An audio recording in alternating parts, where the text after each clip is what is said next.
Hello, I'm here today to do another book haul video. Look at me, I'm churning out the books and the videos every couple weeks here, so that's exciting.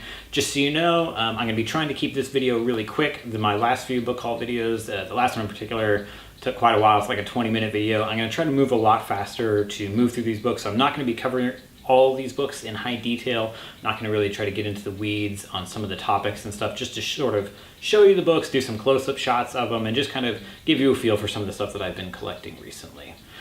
Just so you know too, my real life stuff is about to get really busy here for the next month or two, so don't be surprised if this is the last video I do for probably a month or two. Just keep that in the back of your mind, but let's go ahead and just dive in here and start taking a look at some of these books here.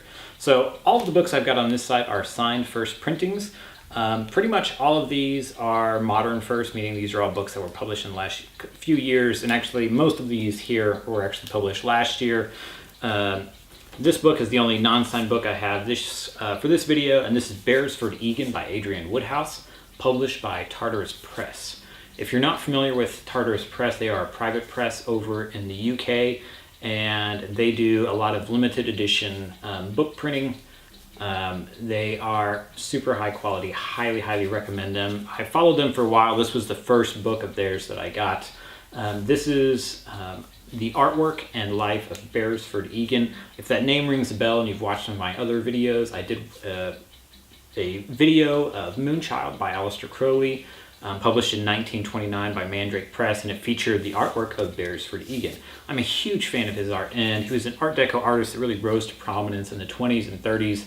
And his work is, for the most part, I don't want to say forgotten, but it's certainly, it's crazy to me how little people know about him. And so it's hard to find a lot of information about his life and his work, and to see a lot of his work. So this book is sort of a collection of all that. And I'll do some great close-up shots. This book is absolutely gorgeous. It's got this cream dust jacket here with an image from one of Beresford Egan's dust jackets on the front, and this other image here on the back. There's color plates in this. There's black and white plates. It's a lot of interesting background information. This book was originally published in 2005 and is limited to 750 copies. And you can see here looking at the front, it's got this lovely red cloth here with a gold foil stamp. Just an absolutely gorgeous book. Tartarus Press, if you haven't heard of them, haven't used them before, go buy some of their books. I mean, this is really high quality. I'm very impressed with the quality and thought that they've put into these books. Highly recommend this. I'm a huge fan of Beresford Egan's work, and I'm actually working on collecting more and more of his books, getting some of his artwork, his dust jackets. Adrian Woodhouse was a good friend of his, and so this is coming from a very high source. It's basically his best friend. Again, really excited to have this book. It's absolutely gorgeous. I just got this one last week. I've already perused it once and want to dive into it and look at it some more. It's absolutely gorgeous. Highly recommend Tartarus Press. Go check them out if you haven't already. Now, some of these books I want to talk about too. Not all of these I've read. Some of these are on my reading list. But again, I'm going to try to move through these pretty quickly. First, I've got His Favorites by Kate Walbert, published by Scribner in 2018. I read this one early last year, so it's been a little while since I've read it. As you can see, this is a really small, thin book. It was an easy, breezy read. Again, all of these are signed first printings of the book. Kate Walbert is probably best known as the author of A Short History of Women, which came out a couple of years ago. It was very popular. This book is really following a young girl who, during a drunken accident with her friends, accidentally kills one of her best friends, and is sort of written years later after the fact, and sort of is her looking back sort of on how that impacted her life, her parents' life, her education. It also tackles a lot of really sensitive topics around women and their rights and sexual harassment and just all kinds of things. It's very timely when it came out, and it was a pretty popular book. I read it, I enjoyed it. It's a very breezy read. This is one of those books that you can read, in an afternoon or over a couple days. Highly recommend it. Go check it out. Again, this is His Favorites by Kate Walbert. Really great little book. Next we have Louise Penny's Kingdom of the Blind, another signed first printing here. If you're not familiar with her, she is a mystery writer. A lot of her books fall into a series that's following a specific inspector, and her works are very popular. She's got a huge following. This is a really nice copy. It's got these wonderful sort of watercolor end papers here, signed first printing. This is another one of the books from the series. It was published by Minotaur Books. I have not read this one yet. It's on my reading list. I was excited to get this one. And really, this is one that I'm probably going to be reading here as one of my next books. Really excited to have found that one. Virgil Wander. This is a novel by Leif Enger. He's probably most famous for writing the book Peace Like a River. This one was published by, I actually forget who published this one.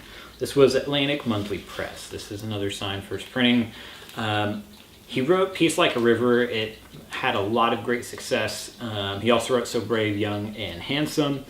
And then 10 years later, he wrote Virgil Wander. So this was a book, this was published, I think, mid last year. It took a long time for him to write this book.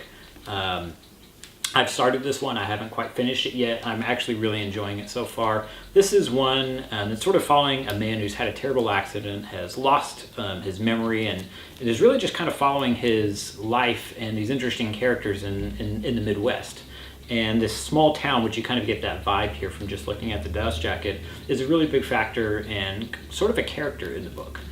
So I'm really enjoying it so far, really wanting to dive in more on this one and have, I'm really enjoying it. So let me know in the comments if you have already read this or if you've read some of his other books. Let me know what you think. Kind of in a similar vein to that one, we've got Lauren Groff's Florida. She was also the author of Fates and Furies, which came out a few years ago. Very popular book. This one is actually a collection of short stories. Now, I usually don't read a lot of books that are short story collections. This was sort of an exception to that. It came highly recommended. I really enjoyed it. The underlying theme and to this whole, all of the stories in this is, as you would expect, it's about Florida. And it's covering different locations, different settings, different seasons. And all of the stories are unique and different, but Florida is kind of this underlying theme. And it really is interesting because it sort of takes the state and makes it a character that sort of reappears throughout this book. Sometimes harshly, sometimes, in a beautiful way. But it's a really interesting book, and I really, really enjoyed this one. I read it about 6 or 8 months ago, so it's been a little while.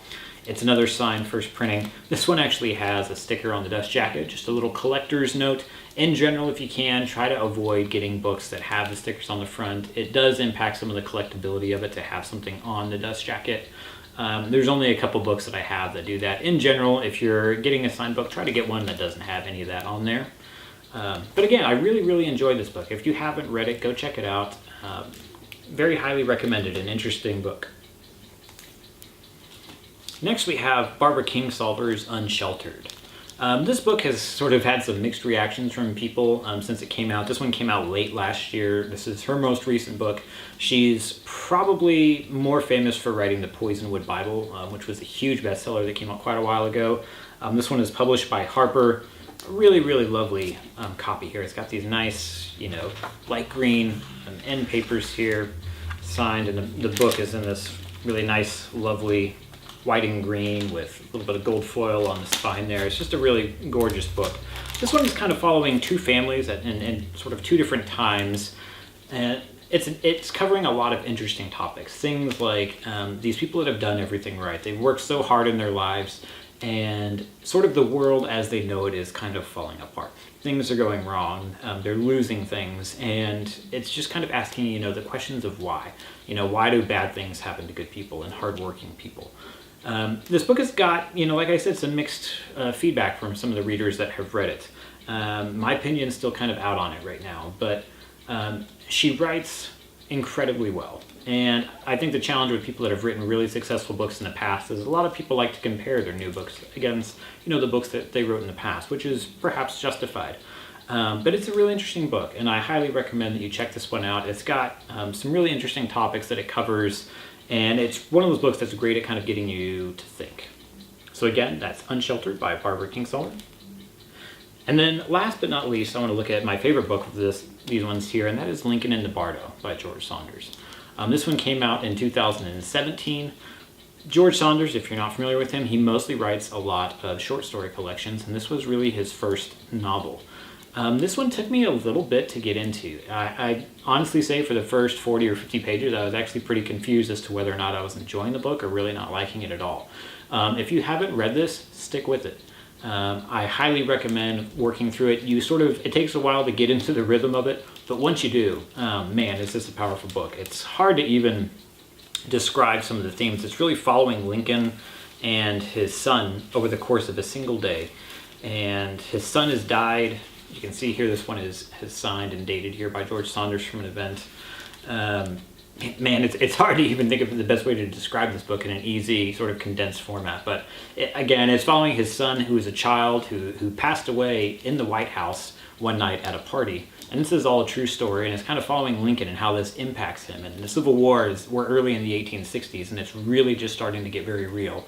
And people are actually starting to die in large numbers. And so there's all this stress, and this horrible, life event happens to Abraham Lincoln. And to take that, and it sort of blends that with these sort of mystical elements of death and ghosts and his son being alive, and seeing, how his father is reacting to all this, and these other characters that are all long dead, sort of also watching and witnessing all this. It's a really strange book, but man, absolutely love this book. Highly, highly recommend it. This won the Man Booker Prize in 2017, and it was a well-deserved prize. Highly, highly recommend this book. Of all the books here, this one is also probably one of the more collectible ones. If you are looking to get a signed first edition, most of these are actually still pretty cheap. These are all relatively new books. A lot of these you can find in that, $30 to $40 range. This one would probably be a little bit closer to $100 to $150 to find a signed first printing, especially after it won the Man Booker Prize. The collectability of it went up quite a bit. And it was also a national bestseller, so that certainly helped. But again, man, if you haven't read this book, absolutely go check this one out. It was one of the best books that I've read in the last 4 or 5 years. So again, I covered this a lot faster than normal, but I just wanted to show some of the other books that I have. Just so you guys know, this may be a little while before I get to my next video. I've got another stack